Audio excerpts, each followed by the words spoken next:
pay you. Yes, I mean you, dear listener. Thank you. Thank you for listening to this Warui Deshou podcast. We're so happy to have the pleasure of your company today. If you've listened to us before and like our show, you might be wondering how you could support us, since we won't take your money. This podcast will continue to be free, but if you'd like to show your appreciation, please consider leaving us a rating and review on iTunes, as those help our discoverability. If you don't use iTunes, that's fine too. You can follow us and like and share our content on SoundCloud and Twitter. Additionally, we love getting your feedback, positive or negative. Tweet us at Warui Deshou or email us at waruideshow@gmail.com. Whether or not it gets read on the show, I can assure you, we all read every tweet and email you send us. And once again, dear listener, we thank you so much. Now please, enjoy the show.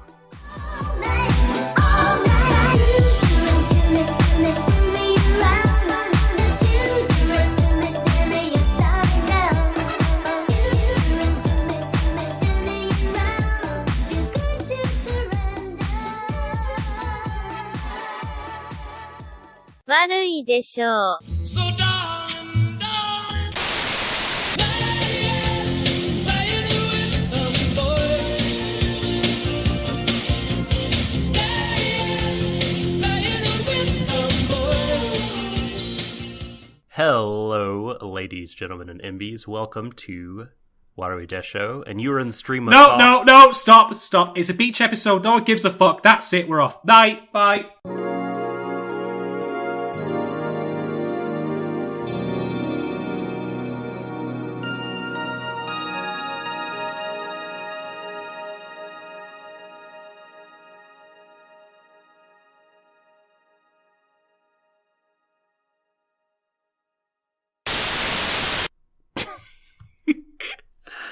Just kidding. Hi, hello. It's Warui Deshou Stream of Thought, where we are going to give this episode its proper treatment.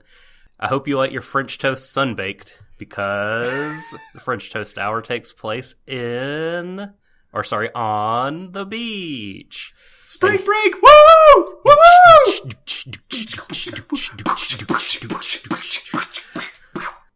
Treasure that, folks. It ain't ever happening again.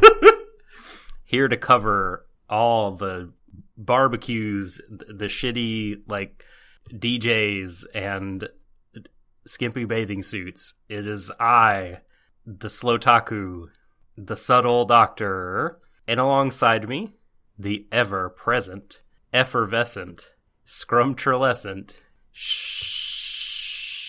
Shabranigdo, the Dark Lord, Shadan. Hey, everyone. Cool. Okay.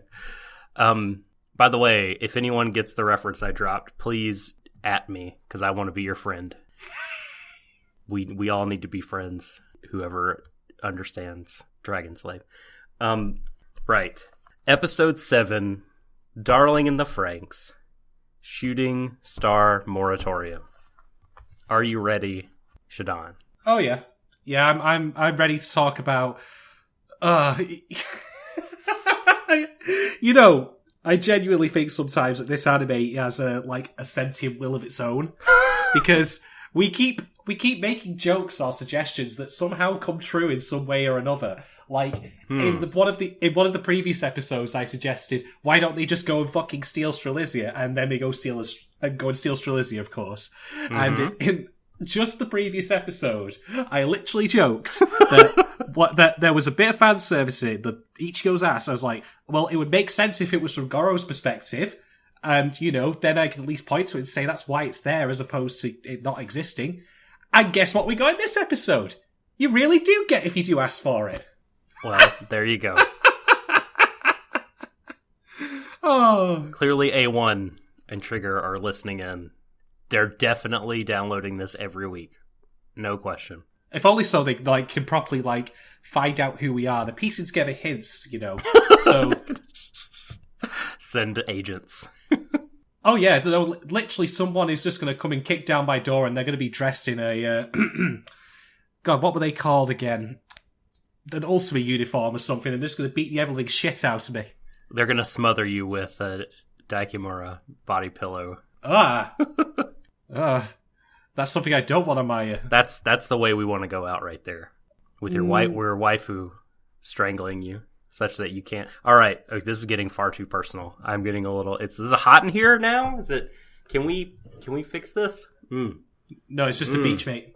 I gotta take a sip. Alright, getting back on track. So, let's talk creatives.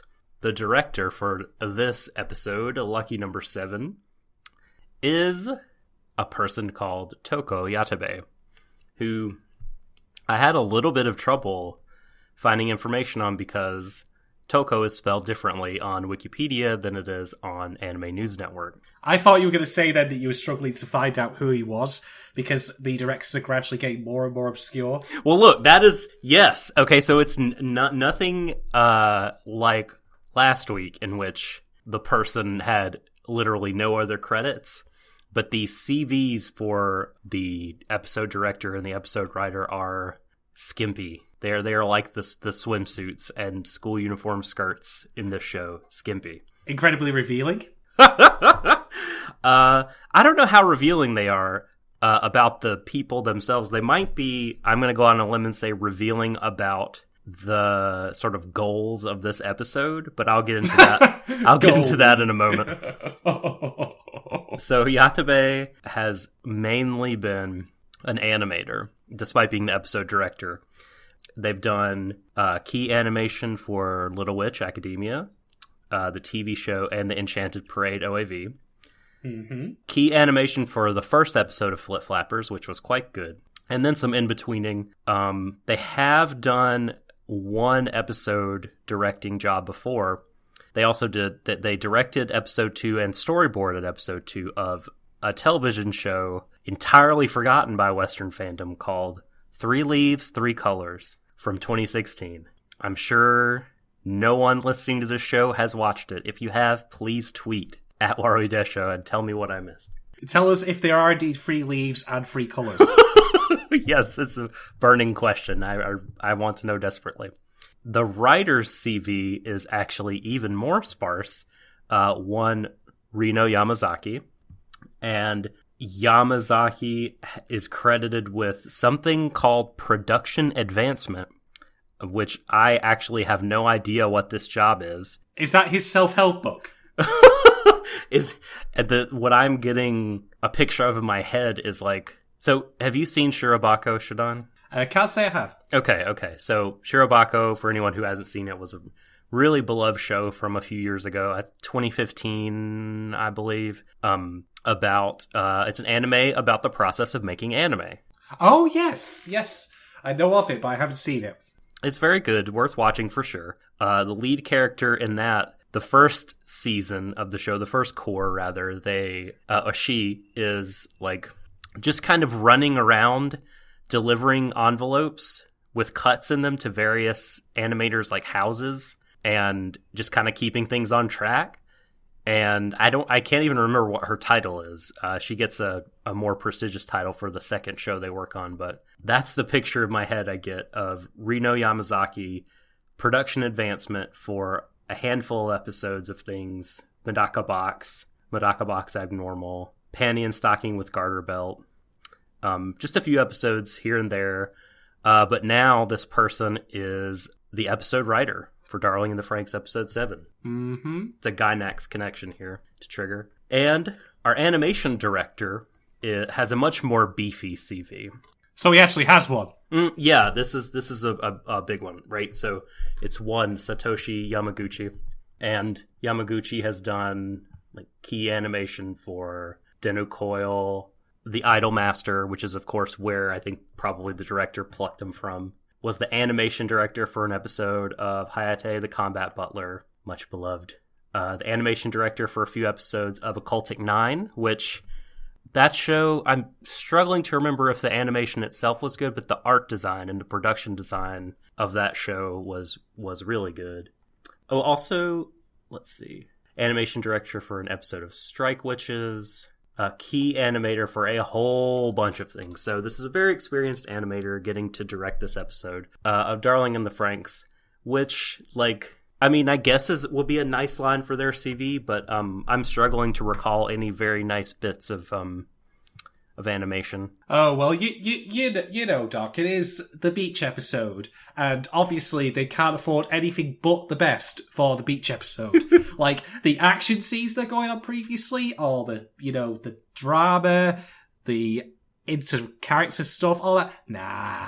Nah, we're getting the big guns in for this one. The TNA animation, which was like, by the way, standard for, like, it's not like they raised the bar, I guess is what I mean, for the beach episode. I felt like, this episode, the character animation was fine and the characters looked good, but it was like of a piece with the rest of it is I guess what I mean. Yeah, that seems about right. There was a nice bit with Zorome getting in a flap at one point, and also some good stuff with Zero too. Oh, for sure. Yes. Great stuff in those cases. I don't think this is one. I'm not going to be sitting my grandkids on my knee saying, let me tell you about the animation in Darling in the Franxx episode 7. The time Zorome tried to kiss Hiro on the mouth. It was pretty memorable and epic. You're certainly selling it right here and now to me, never mind to your kids. But okay, let me get a preemptive thing out of the way here, because I'm sure that long-time listeners to Streamer Thoughts, Warui Deshou in particular, are probably thinking to themselves, okay, I'm waiting for Shads to go apocalyptic over this, because we know that he is allergic to fan service. Comes out in fucking hives every time he sees it come up. And to you people, I say, that is not so. Because here's the thing about this episode.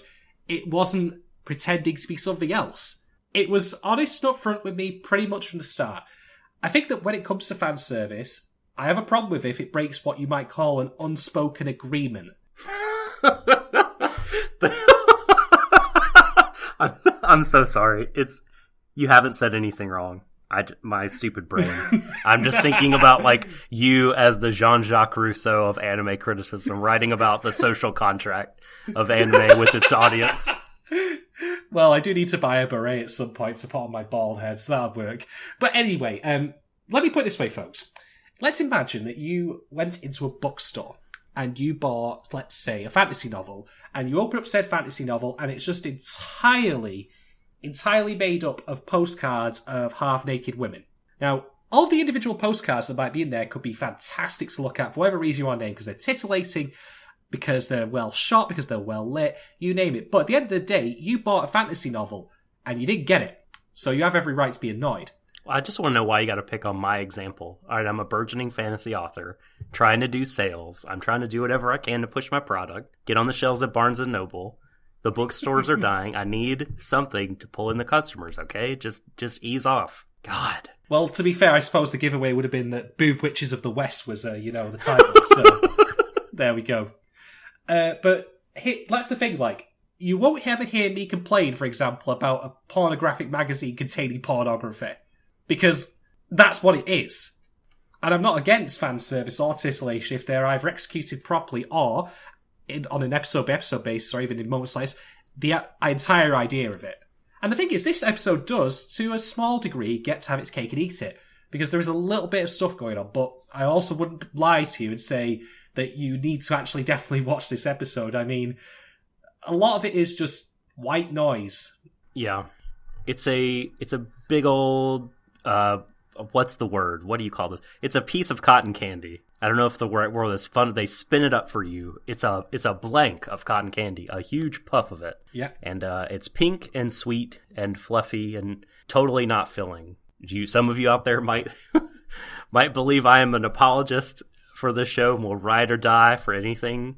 And it's hard to say, like you, I think, just mentioned, Shadon, is whether you can entirely skip this one. Like, we'll know kind of in retrospect, I think, looking back, because they do a few things here and there. But yeah, I think a lot of it was largely fluff that was unnecessary. And, I hinted at a theory about the production, like the fact that, very unnotable people were like directing and writing the episode, and the fact that the episode doesn't really move much of anything forward beyond some ideas that have already been hinted at and that they probably already had nailed down. I think it's all not a coincidence, basically. I feel like if I'm really cynical, I'm going to say, hey, what they did was, the the people with clout were like, let's give episode 7 to the kiddie table, and we'll be over here working on stuff for further down the road, figuring out what we're gonna do. If I'm very optimistic, I'll say it's good that people without a lot of experience got to do something on a show and got some valuable experience. That's always very good. Mm-hmm. I'm in agreement, but I'm also a proponent of the idea that this episode is what you might call a bottle show. And in live action television, a bottle show is usually something done on the cheap because they don't have the budget left the entire season.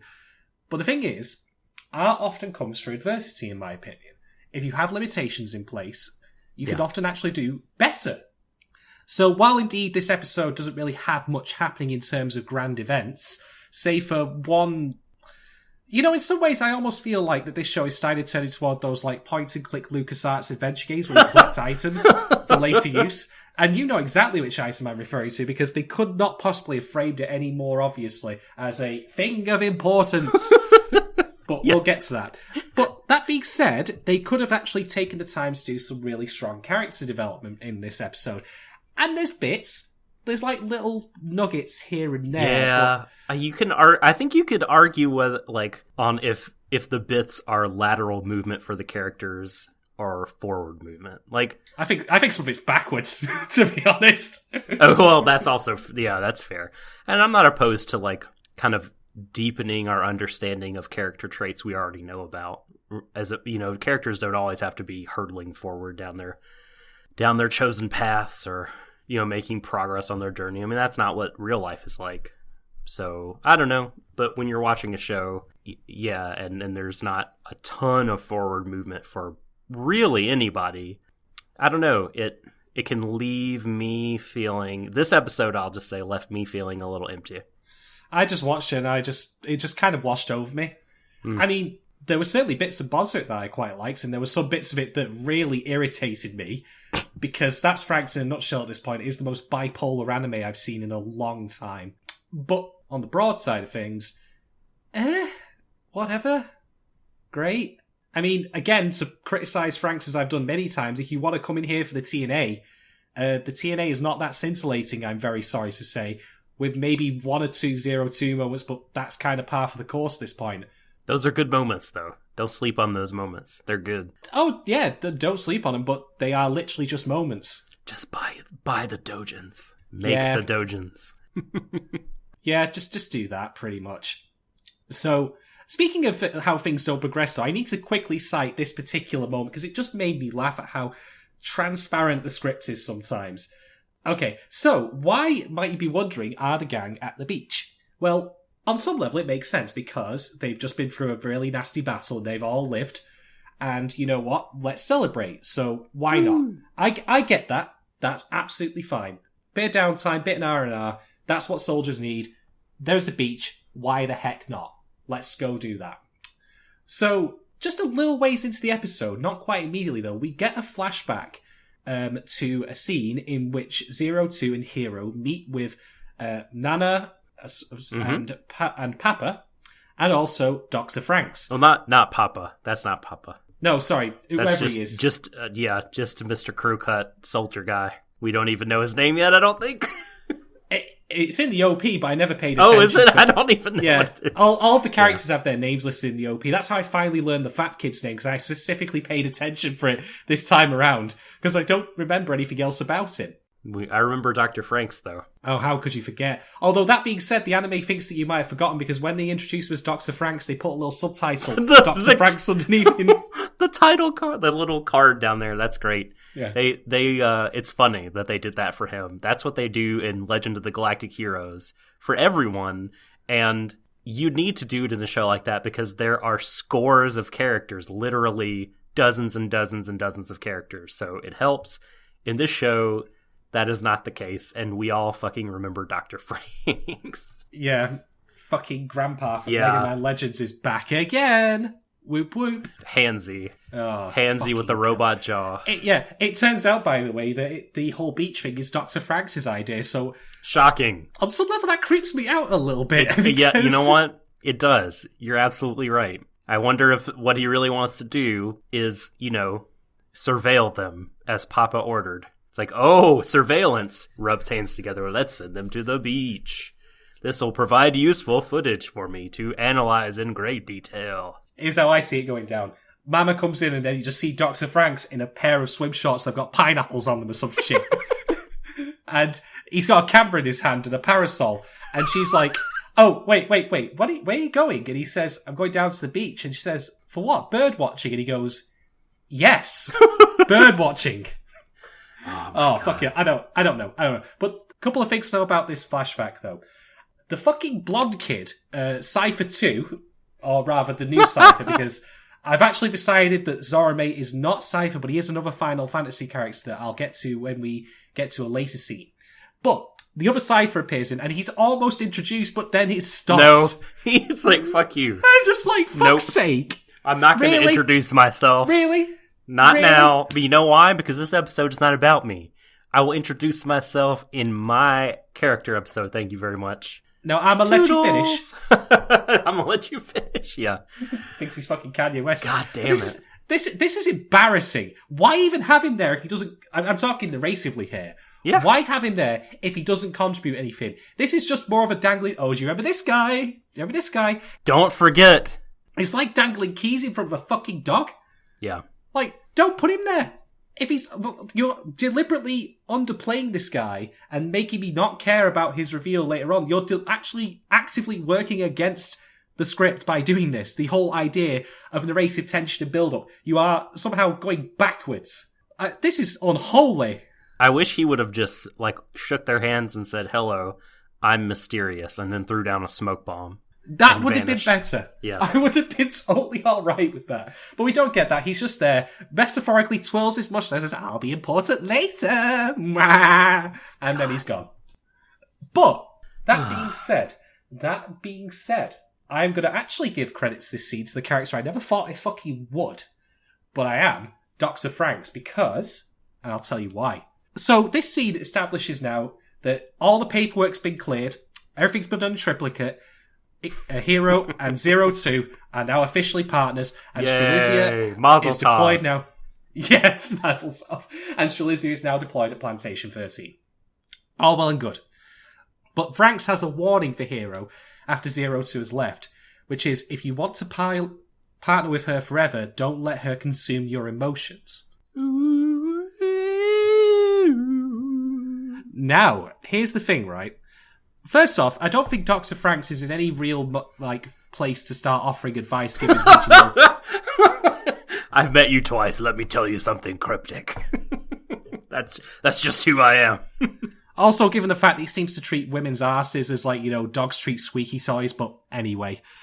Yeah, let's take you seriously. Yeah, fuck off, Franxx.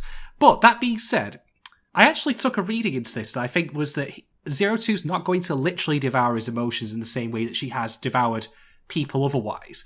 But rather, I think that Dr. Franxx's warning was to be careful how attached he gets to 02.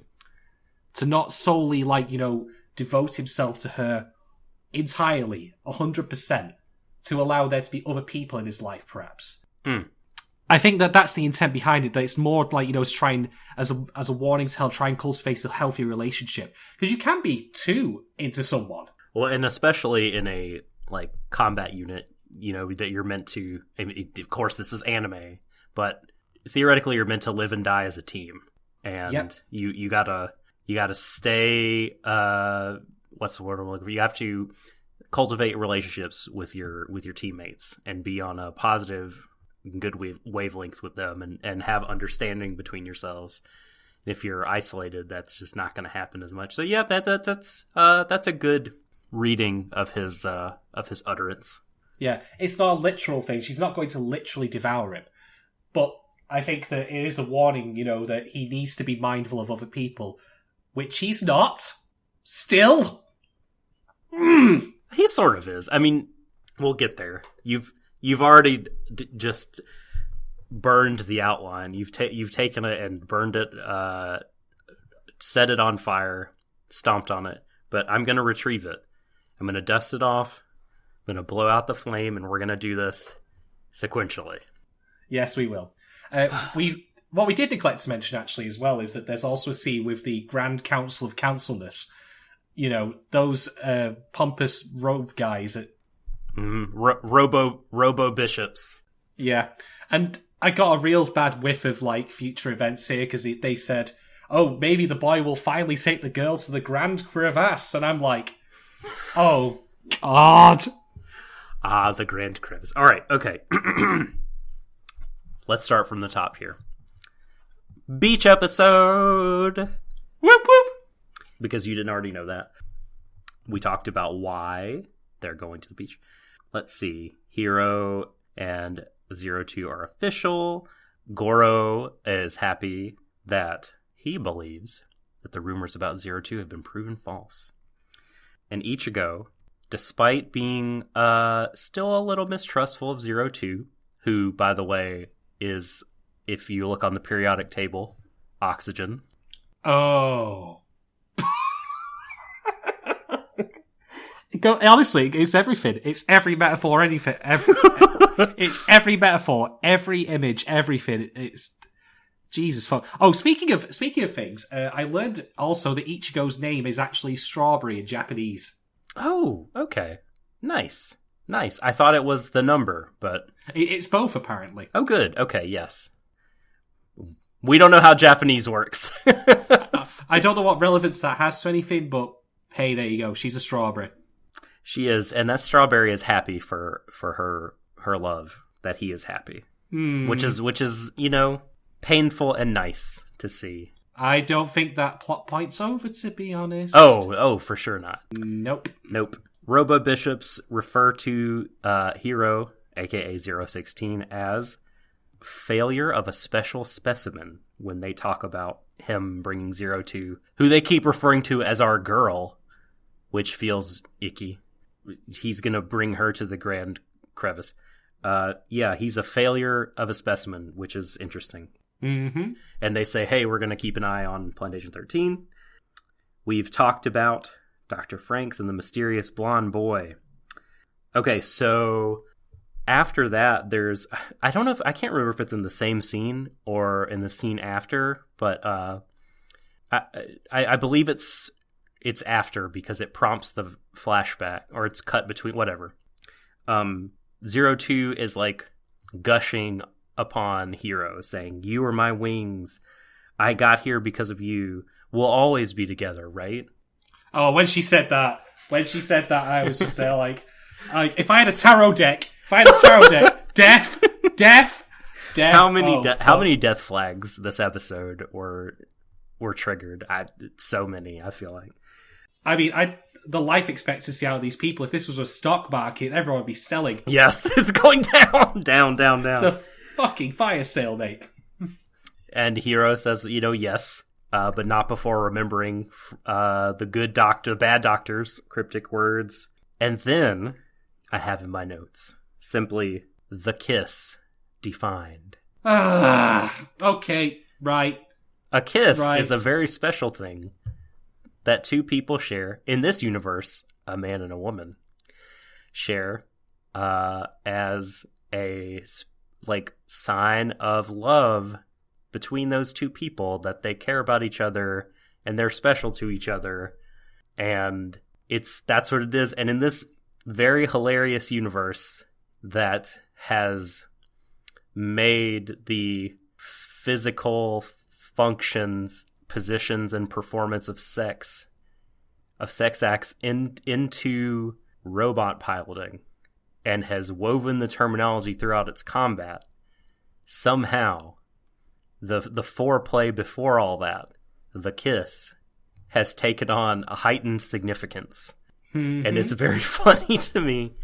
You know what's funny to me? That Zorome says in this episode, "I have never heard the word kiss before." Well, that's not. No, that's the other guy.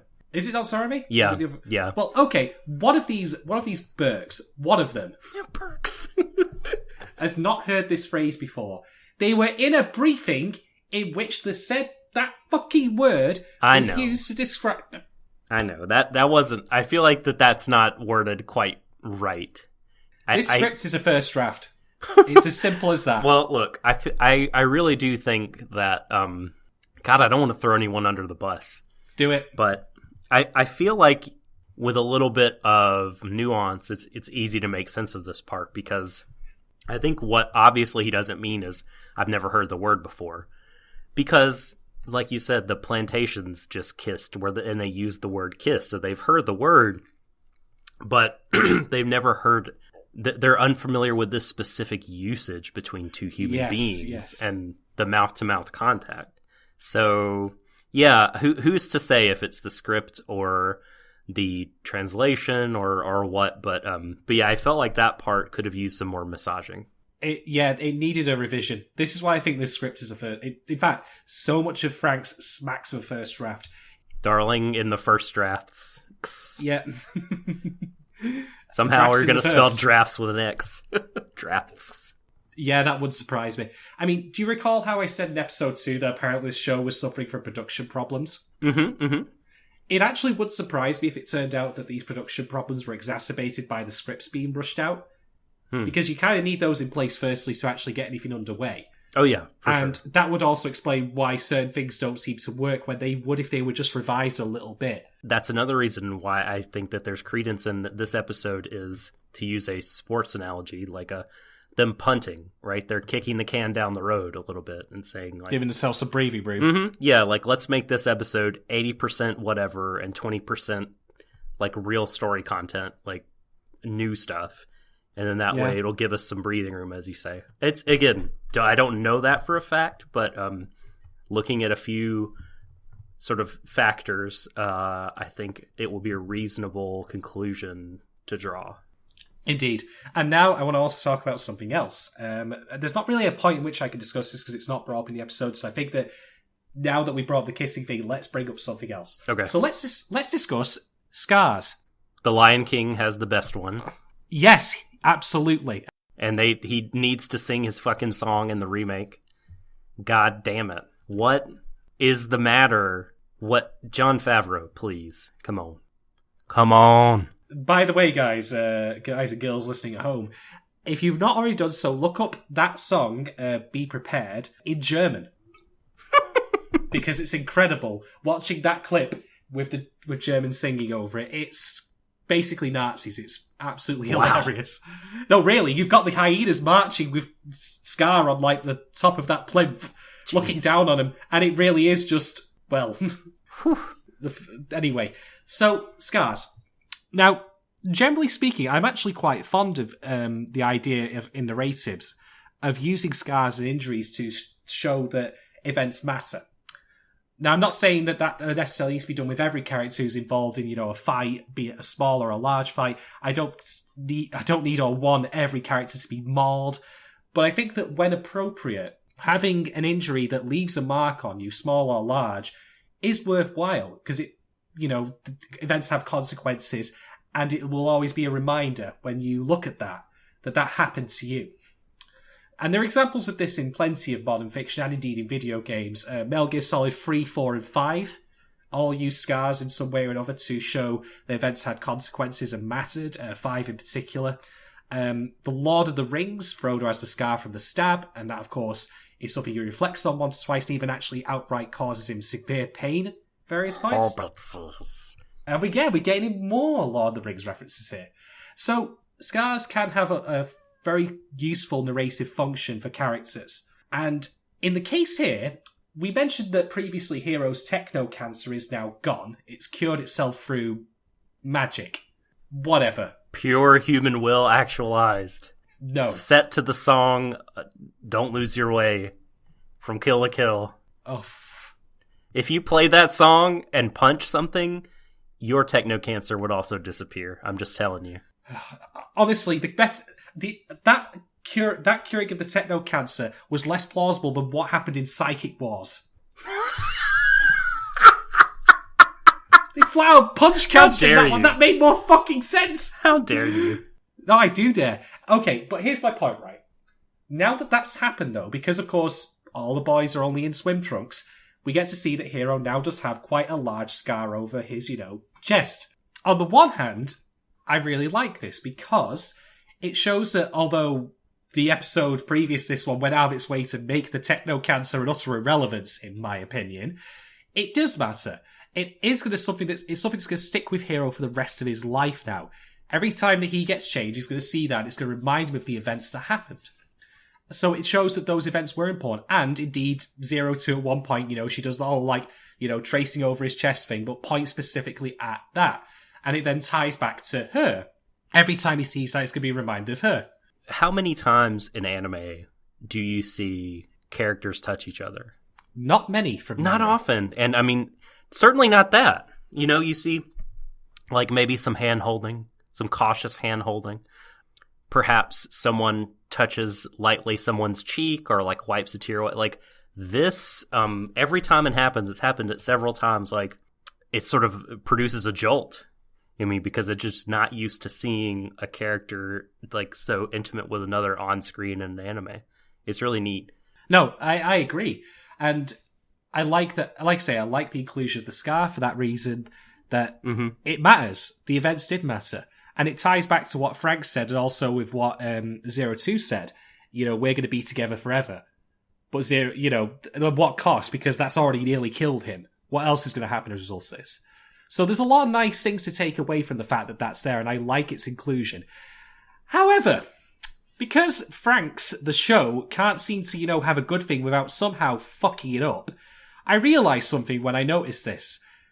Why do none of the guys, with the exception of Goro, notice this scar and go, what the fuck is that? Perhaps they've never been treated to the sight of Hiro being shirtless. I'm going to swap out my soy milk for whiskey, just back in a minute. No, listen, it would be nice if, even if you've never seen someone shirtless, if you see someone with a giant, looked like they took a sledgehammer to the chest, and you're close friends with them as Hiro, they're teammates, and before that, they're buddies. They're buddies. You might ask, hey, what happened there? Well, thing is, Doc, they have boys group bathing. This has been established. Oh, yeah, that's right. They do. So they must at some point have seen each other shirtless. Yeah, it would have been a new thing. That's, yeah. Now, Goro not pointing this out, I get, because he already knew about it, and obviously he's not going to reveal to everyone, oh yeah, I knew that Hiro possibly could have died. He's not going to reveal that. I mean, he's going to keep his fucking mouth shut now. Prick.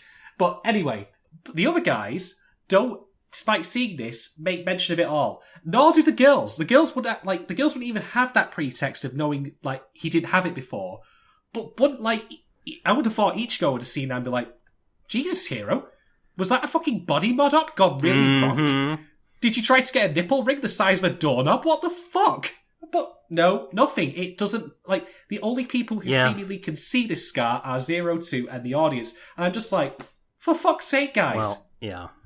I'm gonna, this is the coward's way out, but I'm just gonna throw my hands up and say perhaps it's a cultural difference where the sort of social mores and kind of what's the word I'm looking for, the standard group dynamics in those situations where that might not be something you would ask. I have no idea if that's true, no fucking idea, but maybe that's a trapdoor excuse.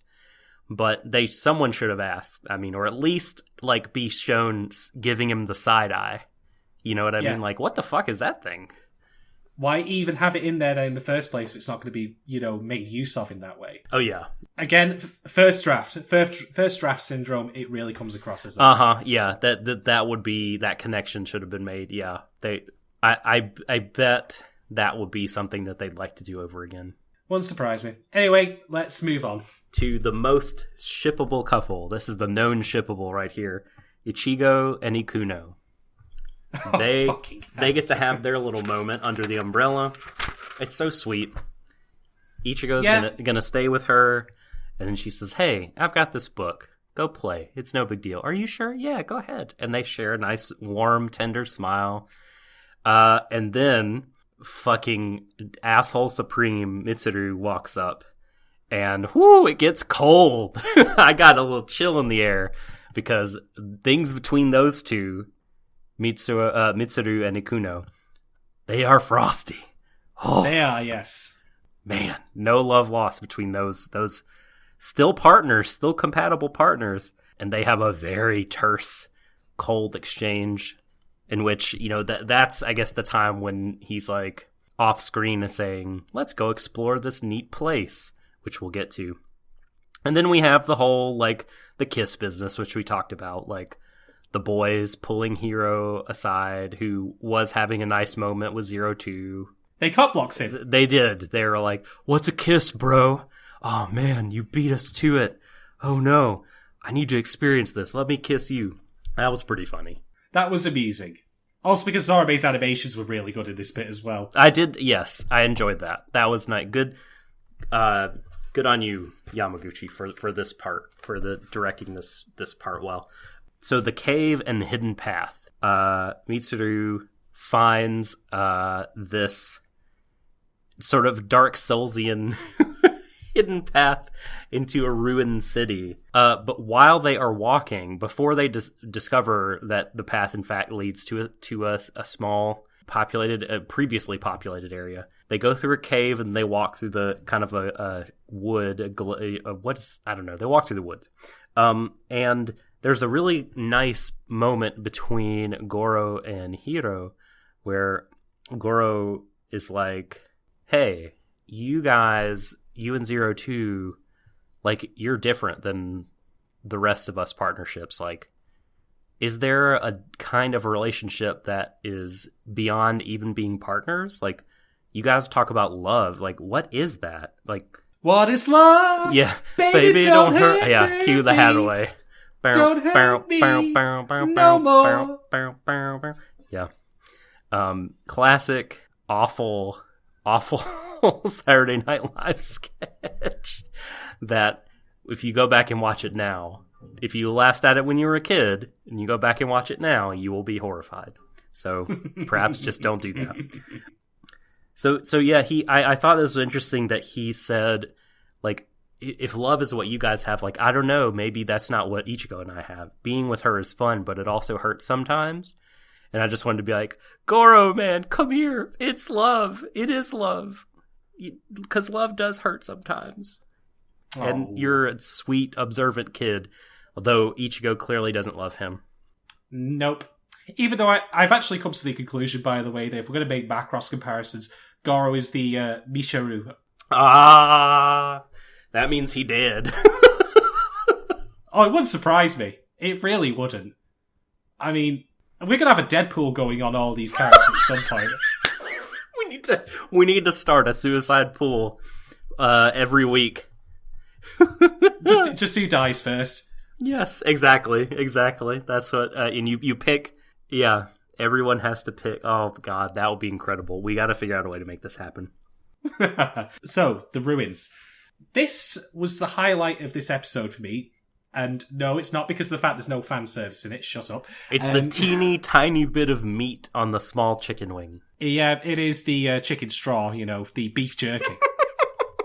But when I was watching this, as they found this little ruined village place, first off, I really like the music that kicks in. Again, the music in this show is always good. It really sold the mystery and mood of this. I thought it was fantastic.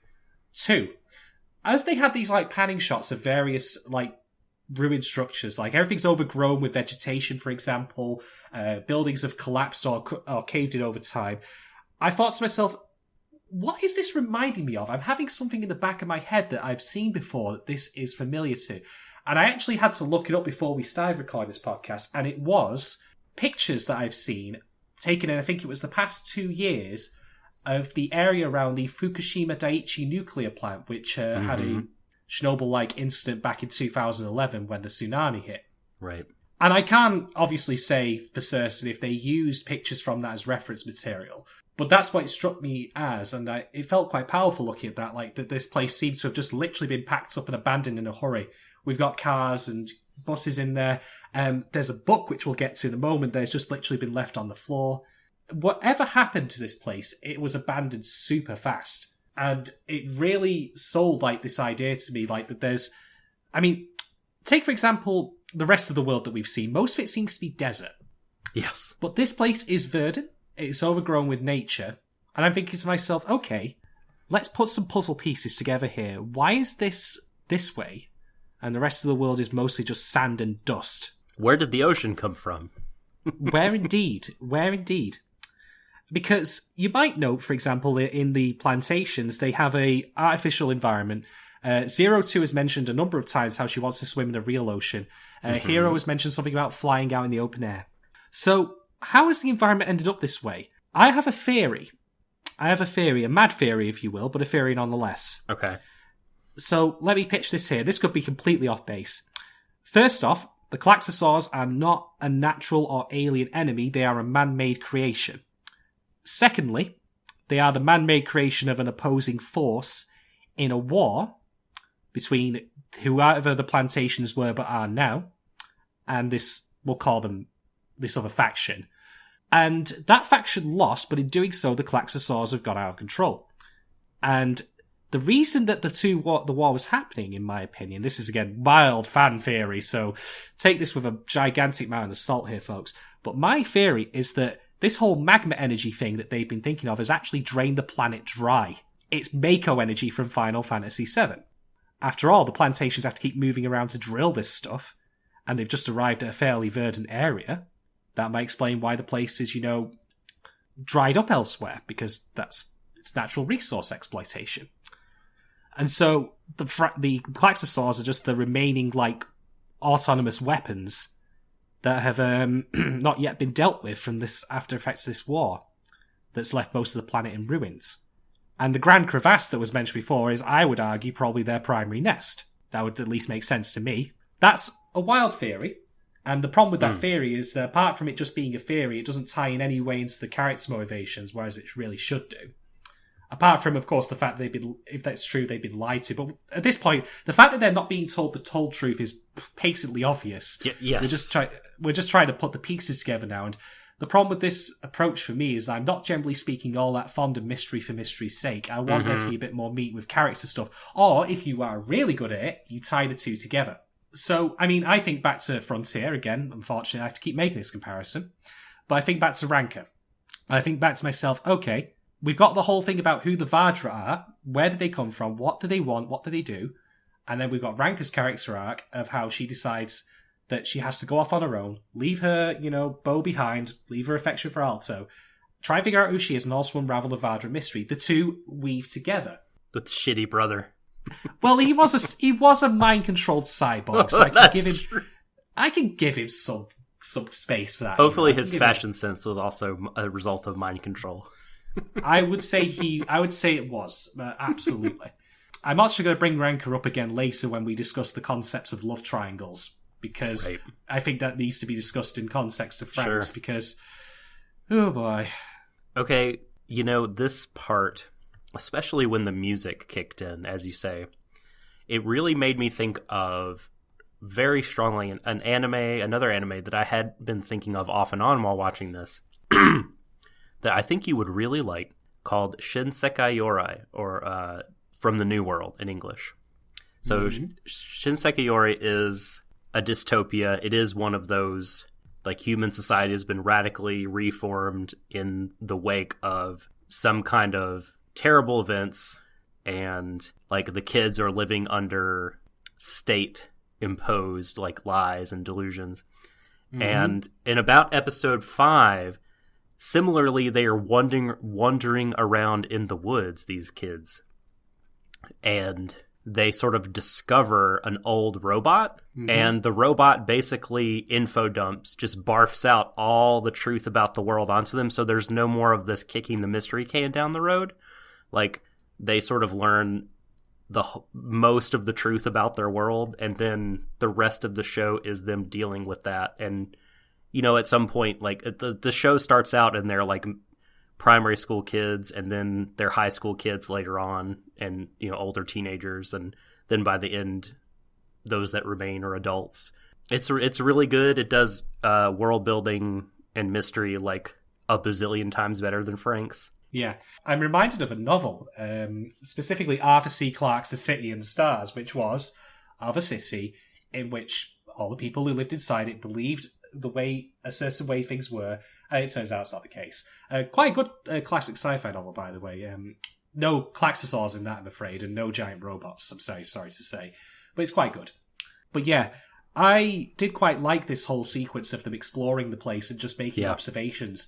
One particular observation that's, well, it's the smoking gun of a theory that I postulated previously, and I think other people have as well, which is that Kokoro wanders into a pharmacy, and in wandering into this pharmacy, she looks around and there's a book on the floor. So she picks up this book, it's completely covered in dust, and she dusts off the book. And it says, preparing for your first childbirth, how to look after your baby, or something to that effect. She's at this point saved by Mitsuru as a poltergeist knocks over a chest of drawers on top of her. I don't know how that happened, but hey, whatever. It happened. And the closing shot of this is a close-up of the book as she's holding onto it. She also says baby ? Like she doesn't know what a baby is. Yep. So, well, you can make... I don't even need to tell you the inferences you can make from that. Kokoro picks it up, the book about motherhood and babies, and of course she is depicted later as having a motherly sort of attitude in general, but specifically toward Miku, Zorume's partner. There's a kind of a mother-daughter relationship happening there. Yep. There's some dots to connect, and I wonder what this portends for her character. Mystery. Yeah. Death flags. I'm just wondering what'll happen if one of the adults discovers that book. Oh boy. Confiscation's going to happen, but what we're most telling is how they react. So, they don't know what babies are, and there are no adults on their plantation. And Zorume in particular is fixated on this idea. Like, he says that the ruined cities are, quote, nothing like the cities the adults live in. And he later on gives a fiery speech about how great it is to be useful to the adults. And to Papa. Yeah. Praise Papa. That they're guarding them, they're taking care of them, they're helping them retain their lifestyle. And so this utility will allow them to one day become adults, which is, like, for him, the ultimate honor and prestigious prize, which is, like, incredibly sad to me. That you have this kid who is fixated on A, growing up and becoming an adult, and B, utility. Like, the highest goal you can aspire to is to be useful. Tremendously sad to me. Basically citizenship from Starship Troopers, pretty much. And there's two things I have to say to that. First off is that Zorume's not got the bigger picture in mind, which is that, well, once he's an adult, then what? Great, you crossed the finish line, now what are you going to do? Well, he's a kid, he's not, But he's not being given any education or any idea of what that's like. Yeah. That's being deliberately withheld from him. Yeah, I mean, it's like a mythic, it's sort of like what you think about, like, it's when a lot of people say, like, and then we'll go to heaven, or we'll be in heaven together. And then what? Well, there is no and then what. Like, that's the stopping point for the mind. That is that's the aspiration or the ultimate kind of reward. And there's no need to think beyond there. It seems like that's what adulthood might be for Zorume. Indeed. And you remember before how I said that I had changed my opinion on which character Zorume is as far as Final Fantasy. Oh, yes. Uh-huh. He's not Cypher. He's Waka from Final Fantasy X. Zorume, though, is all boasting about it, though, and that's the thing about Waka, is that he, of course, in the end, does receive quite severe wake-up call to the fact that his religion is a lie. He's like the last one who comes around to the idea that it's all a complete falsehood. Poor Waka. Waka was not great character, but but Final Fantasy review coming later on. Whatever our next podcast is, whatever. Anyway, moving on. But that being said, when he said as his closing line, I can't, we'll become adults, I'm like, Zorume, it ain't gonna happen, mate. Mm-hmm. It ain't gonna fucking happen. Death flags ahoy. This is gonna be some Logan's Run shit, but they're gonna have the age halved. You are literally gonna be turned into Soylent Green. That's it. The amount of references I could make here, but they are... But none of this is going to bear out for them. No. Not one bit of it. It's all just going to go really badly wrong. They have to have their goals and dreams to get them through the night. I suppose, if nothing else, it's actually nice that this episode exists. If nothing else, they can have some fun before what I expect to be, well, everything going really badly, really fast. A giant fist descending from the heavens to smush them. This is all happening, by the way, at a barbecue, which takes place after a quick scene I wanted to briefly talk about, which I can't get enough of this, and maybe this is time to talk about love triangles, but the Ichigo versus 02 rivalry continues because she being Ichigo, sees a poster of a boy and a girl kissing. I guess she's looking through like a bookshop window or something, and she's wondering about, Kisu. And then 02 sort of spins and dances up. It's like, me and Darling have kissed, me and Darling have kissed. What have you done? Have you shared it for realsies? And like is very much playful, yet also kind of mean to little Ichigo. Oh, you know what's kind of ironic? Like, 02 is teasing her, but at the same time, I get the impression that she knows that something must have happened between them, because I know full well why Ichigo didn't outright say, oh yeah, I did kiss Hero by her, because, well, let's put how many of them went there and how many would be coming back, -1. She'd have been, a red stain on the floor. So, there's that. I do have to say though, I just continue to feel bad for Ichigo, not just because of the fact that like this keeps happening, because the narrative seems to have nothing else it wants to do with her, but just to dump on her. I was afraid of this, of that possibility. I don't know. I mean, I feel like this episode walks a fine line, and she's not. I mean, let's be real though. I think if anyone is expecting her to end up with Hiro, like that's never going to happen. Right? Nope. So she's not gonna grab that brass ring. So nope. You have to aim your sights a little lower in terms of her character getting to shine. Yep. And I think she, the end of the episode is good stuff for her. And the reason 02 feels that she has to come up and do this is because she knows Ichigo's a threat. She knows Ichigo's a threat to what she has between her and her darling. And I don't know how, polyamory works in this world. Like, who knows? Hiro could have a harem by the end. Oh, a Franxx with 2 slots for the girls, and he has a handle on one and a handle on the other. Oh, fuck me. No, I'm not. Three Lysia. Okay, let's talk about love triangles. Now, generally speaking, I am okay with love triangles if they accomplish one of 2 things, or both even. But at least one of these 2. First off, that the love triangle in some way drives or motivates the characters in ways not related to the actual romance itself. This is again the Ranker example that I'm so fond of bringing up because it's such a textbook gold standard of how you do that. Mm-hmm.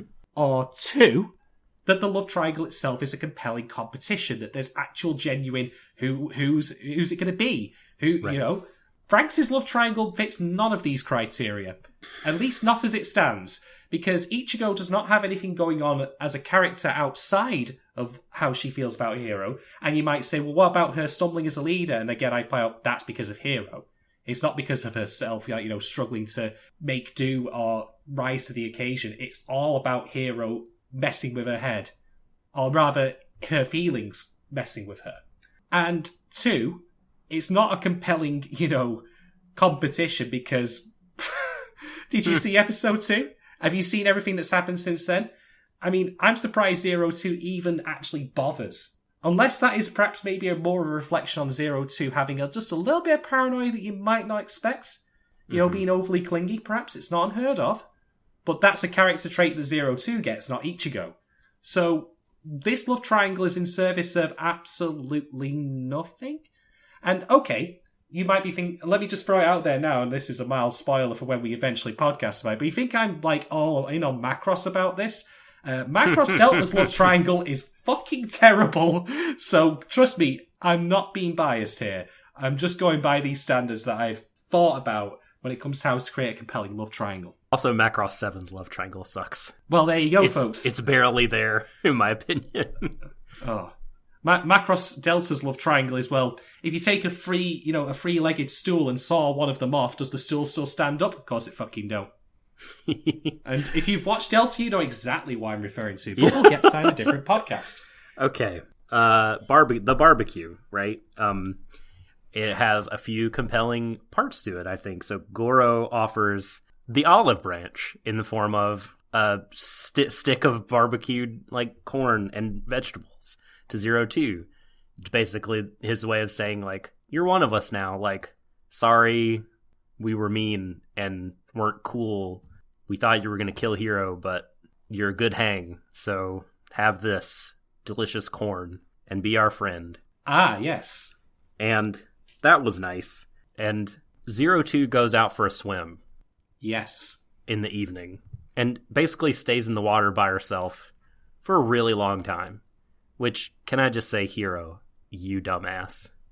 What the fuck is the matter with you, dude? Oh, he's just a kid, though. Anyway, he doesn't understand. He doesn't know what he wants. Whatever. Idiot. Fucking idiot.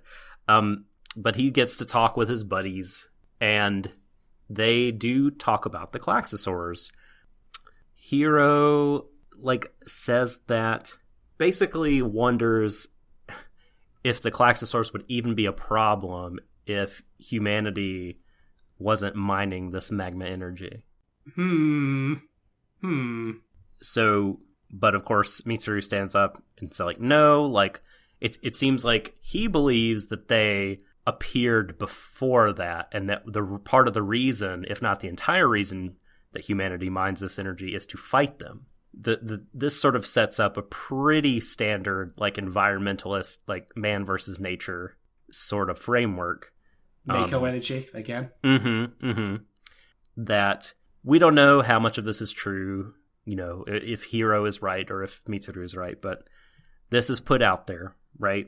And then you have, of course, Zorome talking about utility, which we've discussed. But he also throws out the word Nakama, which brought, I mean, I'm not going to say this show made me get misty, but it was a nice, aw, this is sweet.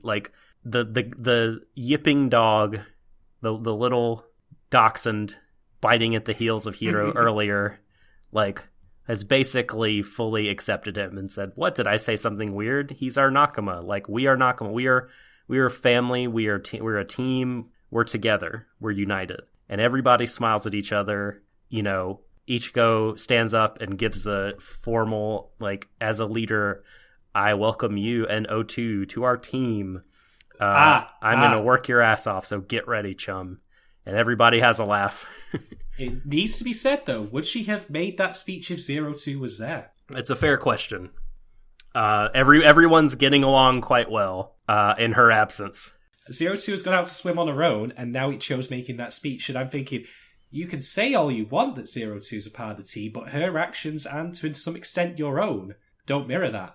After all, 02 does not interact with any of the other kids really at all in this entire beach episode. She is still the outsider. Yeah. And I like that. I do too. And like you said, Ichigo still has misgivings, because of course they had a bit of a confrontation, teasing, of course, in the ruined city. But yeah, this is all really interesting. I think that they could get to a place where they do coexist with an aloof team member. That's just the nature of some workplaces, and people get the jobs done just fine. But I don't know, because I think it's pretty clear that 02 wants to monopolize all of Hiro's attention. Indeed. And Franxx is warning again? Yeah, right. I mean, she, at one point looked longingly, I feel or at least there was a touch of longing in her look over to the fire with everyone laughing and talking, and she's out there swimming in the cold water by herself, and they are around the warm fire and friendship, yada yada. It's very sort of on the nose, but still effective, I think. Yeah. Demonstrating the relationships and where everybody kind of stands in relation to each other. Indeed. Then we have, of course, a lovely walk that Ichigo and Hiro share, and I was dead surprised that they got to have this moment. I thought that the rustling that Ichigo heard as she sort of roused herself from sleep was 02 going to snuggle with Hiro or something. I was so sure, but no. Hiro got to walk with Ichigo, and I guess 02 was still hanging out in the water. Oh no, her horns were just sticking above the water, so he swung towards like a shark. the Jaws thing. Well, okay. This scene, again, is another case of here's some good stuff and here's some stupid stuff. Good stuff. When they walk, Ichigo starts walking behind and matching Hiro's footsteps. Ah, yes. Which is really cute, and I like that. But it also shows her weakness, that she's following Not he literally looks like she's caught in his shadow, she's caught in his wake. She can't help but be where he is or follow where he goes. She's the leader, but she's the one, stepping behind him. Mm-hmm. And that's indicative of her whole get-up with him, basically, her whole hang-up. Yeah. Also, this might be one of those blind spots you mentioned, but one of the things that does happen here is that they mention the stars. The stars are out, and this is all very pretty and nice. And Hero points out that that's the constellation Orion, which is a real constellation. And the info you can take away from this is Earth. Now, you might think, well, of course it is. But we didn't really have any confirmation of that prior to now, and I always tend to just want to think to myself, is that necessarily true or not? Right. So, that's that confirmed at least. Yeah. But then Hero's a douchebag in this scene as well, because he can't help it. He can't, do people just not want to hear Ichigo talk? Do they just want to say, no, shut up. Do they want to do Kanye West on her constantly? Mm-hmm. The poor fucking girl is pouring her heart out to him, and he's going, oh, look, I go through it star. Shut the fuck up! Let the fucking woman talk, you absolute ass gobbler! Just fuck off! I don't believe this fucking show, I swear, it's so comical. Oh boy. This is so standard as well for shonen romance stories. It's the shit to happen. Oh, honestly, the only way this would have been dumber is if suddenly one of the guys just came out of nowhere, threw a frisbee, and it cold cocks her on the back of the head. Oh, I'm sorry. Were you saying something? I'll start again. Sorry. No. That's the joke. Oh, sorry. I didn't get that. My apologies. Yeah. I mean, as standard as it is, it's still aggravating when you're invested in some characters. And another thing I wanted to point out, in addition to the two sets of footprints becoming one, was they made a point to show the shore, or rather the tide coming onto the shore and eroding those footprints. Mm-hmm. And I don't know, this could just be them wanting to show, let me show a scene, and it doesn't mean anything.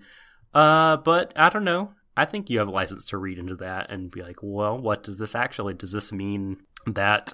Like the scar? Or the kissing? Right. Correct. Is this just a thing we're doing to tease you and not really follow through on? Or does this mean, that the memories that they have together are going to be eroded over time, or that that Hero is not going to make a lasting impact, or what? Well, I guess we can see, looking back, if it holds any extra meaning. But I thought it was it felt intentional, that shot, much as the footprint thing felt intentional. Yeah. I think that a lot of what happens in Franxx in general is meant to feel intentional, but the point is that this show has already so utterly bamboozled itself and done itself in with not delivering on what it has set up that I now can't truly buy into any setups that happen on lamp shading, and that's actually really fatal for a show, in my opinion. Mm-hmm. I mean, the book, for example. The book will come back up. I'm fairly confident that you can't just literally have them forget about that. They spent so much time on drawing it. Yeah. Setup and payoff. That's one of Franxx's biggest problems. Here's a setup for something, and maybe I was reading too much into what episode 5 would deliver. Or episode 5 promise will be delivered later. Maybe that's true. But in that case, you need to rewatch or at least proofread the script. Just make absolutely certain the way things come across, and then, properly deliver it. Don't pad stuff out that doesn't need to be there. If Goro learning of Hero's techno cancer was not going to pan out into anything, why is it in the script? And that applies to so much. I don't know. So, all in all, we learned tidbits. We learned bullet points. We learned bullet points in this episode, really, to be honest. Yeah. That's all I really have to say on it. I think there is an interesting part in which Nana and mysterious crew cut guy, who we don't know, the other officer, are riding up an escalator. Oh, the giant escalators again. The non-animated escalator. It looks like they're just sitting still. The fuck is the point of that actual hall? I know. It's just giant escalators into fucking nothing. Oh, but they're taking one of these trips, and he's talking about Hero and 02, and he says, like, sometimes you have to be introduced to external factors, to different variables, foreign elements, in order to adapt. And I'm fairly certain he wasn't talking about their trip to the beach, but I believe that actually reflects Dr. Franxx's intention. I think it was his idea to let them come to the beach, not to have them relax, but I think the fact that, like, this group is under special care and special observation, like, said by like the mecha bishops, and Dr. Franxx has taken this. Dr. Franxx has taken a special interest, and so I think, for whatever his reasons are, like, he knew that stuff was there, right? The ruined village, I believe, the ruined city, and I think he wanted them to get a taste of all that, to start on their journey towards finding out the truth of things. Now, why he wants that, like, if it's good or bad that he has in mind for the kids, like, who knows? It's a mystery. But I think that that's part of it. Yeah, I think that he wanted to introduce foreign elements in order to continue to have them adapt. Could be. If I had to say one thing, though, is that if this show wants to preach about introducing foreign elements to adapt, then the foreign element it needs to adapt is a good script. Oh, there you go. Hey. Actually, there's one other thing I want to add, because this is not a criticism of the show, more as it's an observation of a missed opportunity. So let's go back all the way to Mystery Blonde Kid, who we don't care about. He comments, shit. I've already forgotten about him. Like, I'm not even kidding. When you said Mystery Blonde Kid, there was half a second. It took my brain longer than it should have to remember who you meant. It was half a second longer than was necessary. You shouldn't have even cared about him. Okay. My point is this. Blonde Kid mentions this is the first time anyone has survived with 02. Now, let me pitch an idea to you here, folks, now that we've got past episode 6 and Hero has lived. What if Hero found out that 02 had another partner who had lived more than 3 times, but for other reasons was now no longer partnered with her? Think about it for a moment. Hero currently is all special, like, character, like, his relationship with 02 is defined by the fact that he's the only one she can pilot with, and that's what makes him unique and worthwhile. Oh, he won't be unique in that regard, I feel. Exactly, that's the point. Yeah. What a character development point that would have been for him to realise that. I think it will happen. You think that we're going to find out? Because bear in mind, Mystery Blonde Boy did say that it's never happened. That's why I'm saying it's a missed opportunity, because he has pretty conclusively stated that, that's not going to happen. Okay. Unless we choose to think he's a liar. Or just doesn't know everything. Yeah.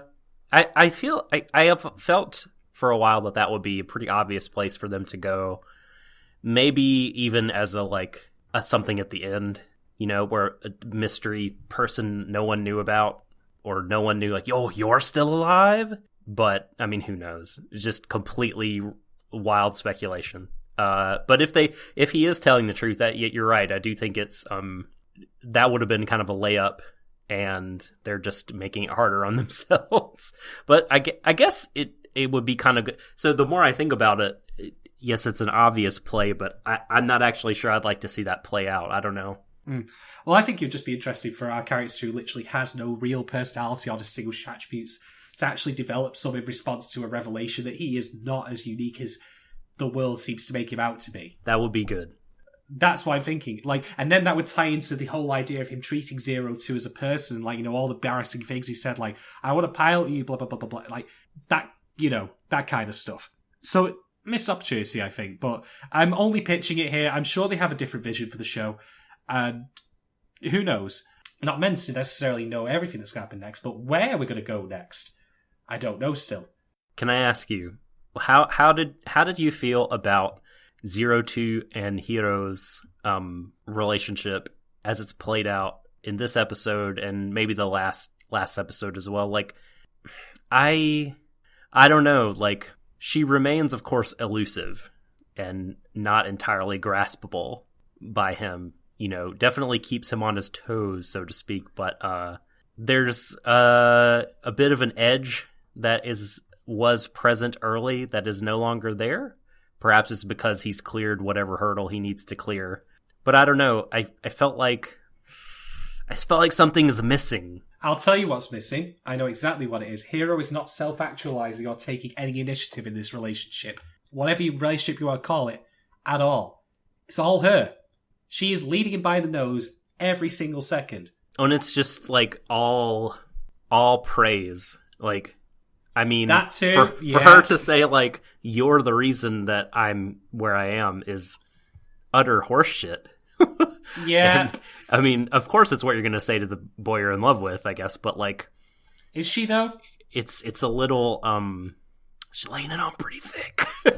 And then he's just sort of like, cool. Oh, you're touching me. Oh, man, what do I do? What do I say? And the boys grabbed me and took me away. Oh, you're going to swim again? I won't go with you. I'll just stay up here and eat bell peppers. Thanks. Now that you've said that, it is actually just a couple of notches above being on Love Hina level of one Christ guy almighty. Fucking worshipped by the women around him. Like, and then also just freaking out whenever, they get close to him in any way. That age-old trope that I absolutely despise. I hate that, man. It doesn't... Is he scared of his own erection? Like, I mean, yes, hell. like, she does, caress him and, like, come up and lick his face and talk about kissing, and that throws him off, and that's good. I just want, like, I want more of, like you said, either him contributing, or rather than her following him around, her blazing her own trail and him following after her and struggling to keep up. I think either of those will be more interesting than kind of what's happened lately. To be fair, she does do that at the end when she goes off swimming on her own. Yeah, but I feel like it's... I could be wrong about this, but the note that it hit strongest, that action, for me was, I wish Hiro would come out here with me and I could have him all to myself. Ah, I see. So she was being subtle about it as opposed to just literally grabbing him and taking him. I could be wrong about that because sometimes she's subtle and sometimes she's very much not. Like, she's erratic. So I don't know. I like her very much, and I just want to see... I want what's best for her, damn it. She should be another show, then. Find a better boy. Again, like I said before, though, there's not a lot of great choice out there. That's true. I'm very sorry to say. Yeah. I have actually just remembered one thing, though, that I did find funny about this, that even that's never commented on, and in hindsight, I get why it happened, but I do love the fact that none of the cookie cutter kids are with these guys. No. they all went off elsewhere. They don't get a beach holiday. They're off back to the fucking, gym or the obstacle course or whatever. Yes. The sleep machines in Chrono Trigger. Oh, that are like, you got a full night's rest, but you're still hungry. Put them back in a tank. Yes. Oh. Like, yeah, I don't even know if they'd want to be hanging out with Zero Two. I don't know. Like I said to you before, though, I don't know what the show's about. Now, I'll be fair. This episode's construction doesn't mean it's going to add a lot to that. It's not going to give us much more of an idea. That's the way it is. This episode is primarily about giving you fan service. There's not really any way around that. Yeah. All the things we've just talked about, for however long we might talk to them about, they're not really all that consequential. They're just smoke and mirrors. Here's a thing that may be important later, and here's another thing that may be important later, and here's character beats that we already know that have already been established, but we're doing it again. And here's a thing that should have been relevant but isn't, and right. And that's really it.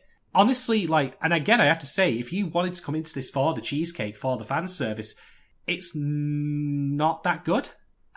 It's just kind of I mean, there's some really, gratuitous... And I say gratuitous, not necessarily as a negative thing. I'm talking, because this episode is explicitly about the fan service. There are, one or two gratuitous bits, and there's, of course, Miku, the motherly thing you mentioned, where she's resting on Kokoro's lap, and all the guys are like, oh, I want to do... No. Look at their envious stares. That made me laugh. Was Miku flipping all of them off, by the way? She was throwing up the V sign.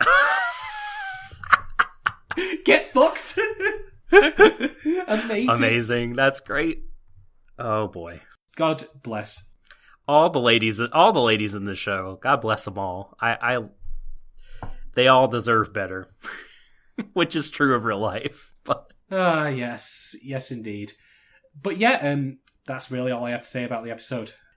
Give me your star rating. I'm not going to give you one. It doesn't. This episode is consequence free enough that a star rating on its relevance or quality to the show does not matter. It is a thing. It is. There you go. Poof out of 5. It is. I'm going to give it. I'm going to give it 2.7 grilled vegetables out of 5. Just because there's some there, but not all that much. Those 2.7 points are all on the strength of like spending time with the characters that I like again, and the teensy weensy little, revelations or character moments that we get to feed upon. Yeah, that's where those are coming from. But give me more of that. I want more next episode. More meat on the bone, please. Yeah, I'm in agreement. The last 2 were so good. This one it was a come down for me for sure. I think though, like if I had to rate this episode, I'd still think that it was good all in all. It just feels inconsequential, and I think that there is potential here for a lot of things to be done with Franxx. Like, there's so many different ways this could go, so many different things this show could be. It's just confused about its identity, but I'm probably repeating myself a little bit here. So, I don't know. We're going to keep on watching. Yeah. And again, I have to state, I'm not against fan service. If it's, just upfront and honest with me as it was here, this is literally the DOA Beach, Dead or Alive Extreme Beach Volleyball episode. There is even a volleyball game. The 2 girls have one for 5 seconds before they fuck it up.